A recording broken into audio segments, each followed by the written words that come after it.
रामपुर नाम के एक छोटे से गांव में राजू नाम का एक 18 वर्षीय लड़का रहा करता था। राजू अनाथ था।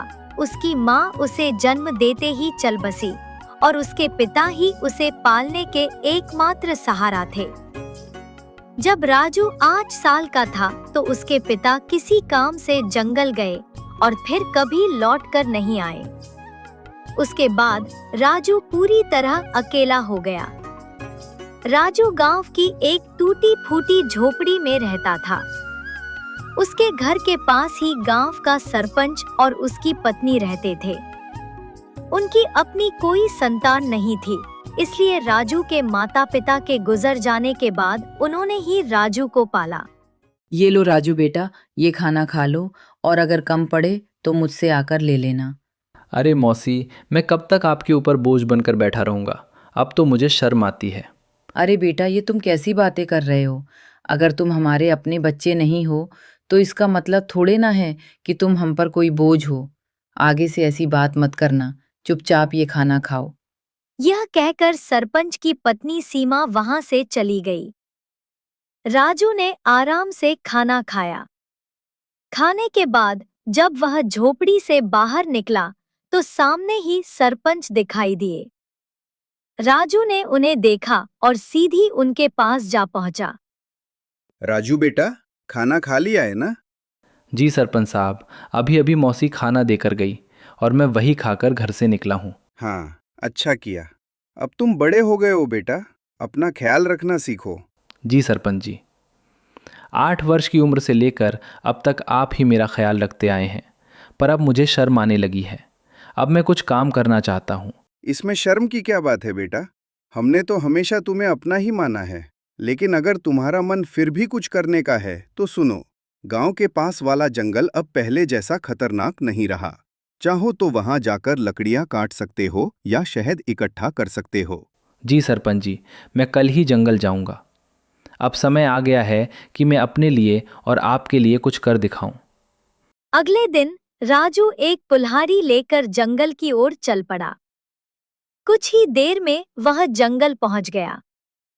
जंगल में कदम रखते ही उसने सोचा, कुछ भी कहो, सरपंच जी ने बचपन से लेकर अब तक मेरी बहुत मदद की है। अब समय आ गया है कि मैं अपने पैरों पर खड़ा होकर दिखाऊं और अब मैं उनकी सेवा करूं, ताकि उन्हें अपनी संतान की कमी महसूस ना हो और वे हमेशा खुश रहें। अभी राजू यह सोच ही रहा था कि अचानक उसकी नजर एक कोयल पर पड़ी जो उसे बड़े ध्यान से देख रही थी। अरे, ये कोयल मुझे इतनी गौर से क्यों देख रही है? इसका आकार तो बाकी कोयलों से बड़ा है और देखने में भी ये कुछ डरावनी लग रही है। राजू ने अभी इतना ही कहा था कि तभी कोयल उड़ती हुई उसके पास आ गई और इंसानी आवाज में बोली, मैं तुम्हें भली भांति पहचानती हूँ। तुम्हारा नाम राजू है और तुम मोहन के बेटे हो। कोयल को बोलते हुए देखकर राजू बहुत डर गया और बोला, ये कैसे मुमकिन है? तुम तो कोयल हो, फिर इंसानी आवाज़ में कैसे बात कर रही हो? शायद ये मेरी आंखों का धोखा है। भला कोई कोयल इंसानों की तरह बोल सकती है? नहीं, ये तुम्हारी आंखों का धोखा नहीं है। मैं सचमुच बोलने वाली कोयल हूँ।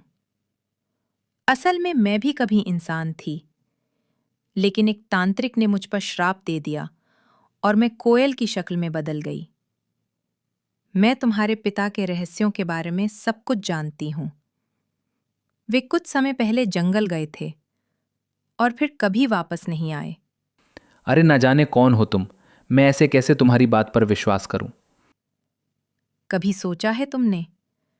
तुम पिछले कई वर्षों से बिना पिता के रह रहे हो, लेकिन गांव में कोई भी तुम्हारे पिता के बारे में बात नहीं करता। तुम्हारी कोई मदद नहीं करता, सिवाय तुम्हारे गांव के सरपंच के।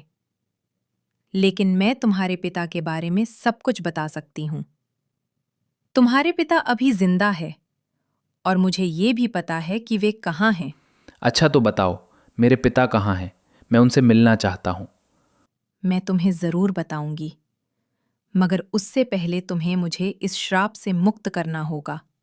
राजू को न जाने क्यों उस कोयल से डर महसूस होने लगा। और मुझे तो लगता है कि यह कोई राक्षस है जो मुझे अपने जाल में फंसा रहा है। इससे पहले कि यह मुझे नुकसान पहुंचाए, मुझे यहाँ से भागना होगा। यह सोचते ही राजू तेजी से गांव की ओर दौड़ पड़ा और कुछ ही पलों में अपने घर पहुंच गया। घर पहुंचकर राजू हांफते हुए बोला, अरे बाप रे, ये जंगल तो बहुत खतरनाक है। यहाँ तो जानवर भी इंसानों की तरह बातें करते हैं। मुझे तो लगता है कि वह ज़रूर कोई राक्षस था। मैं अब कभी उस जंगल में नहीं जाऊंगा। अभी राजू यह सोच ही रहा था कि उसी समय सरपंच की पत्नी उसके लिए खाना लेकर आ गई और राजू को घबराया हुआ देखकर वह बोली, अरे राजू बेटा, ये घबराए हुए क्यों हो? और तुम्हें पसीना भी आ रहा है। सब खैरियत तो है ना? कुछ नहीं मौसी, बस थोड़ा सा सिर दर्द हो रहा था। अरे बेटा, अगर तबीयत ठीक नहीं है तो काम मत करो। लो, पहले ये खाना खा लो और थोड़ा आराम कर लो। राजू ने मौसी से सिर दर्द का बहाना बनाकर सच्चाई छिपा ली। मौसी ने ज्यादा सवाल नहीं किए, बस खाना उसके हाथ में दिया और धीरे से कमरे से बाहर चली गई। राजू ने खाना खाया और सो गया। अगली सुबह जब राजू नींद से जागा तो उसके मन का डर समाप्त हो चुका था। वह अपने आप से बोला, अरे शायद मैं कल उस कोयल को बातें करते देखकर कुछ ज़्यादा ही डर गया था। लेकिन अगर सोचूं तो उसकी बातों में सच्चाई नज़र आती है। वह कोयल मेरे पिताजी के बारे में ज़रूर कुछ जानती है। और यह भी सच है कि गांव में कोई मेरे पिताजी के बारे में बात नहीं करता।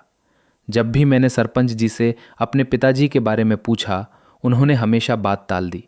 बस इतना ही कहा कि मेरी माँ जन्म देते ही चल बसी और मेरे पिताजी कई साल पहले जंगल गए थे, जो फिर कभी वापस नहीं आए। मुझे उस जंगल में जाना चाहिए और उस कोयल को ढूंढकर अपने पिताजी के बारे में पूछना चाहिए। यह कहकर राजू जंगल की ओर चल पड़ा और कुछ ही देर में वह जंगल के उसी स्थान पर जा पहुंचा जहां कल उसे वह कोयल मिली थी। वह कोयल वहां पहले से ही मौजूद थी और राजू को देखकर उड़ती हुई सीधा उसके पास आ गई। मुझे पता था कि तुम जरूर आओगे, क्योंकि तुम भी अपने पिताजी मोहन की तरह ही बहादुर हो। मैं सिर्फ इसी वजह से आया हूँ, क्योंकि मुझे अपने पिताजी से मिलना है। तुम कह रही थी कि तुम मेरे पिताजी के बारे में जानती हो, तो बताओ मेरे पिताजी कहाँ हैं? मुझे उनसे मिलना है।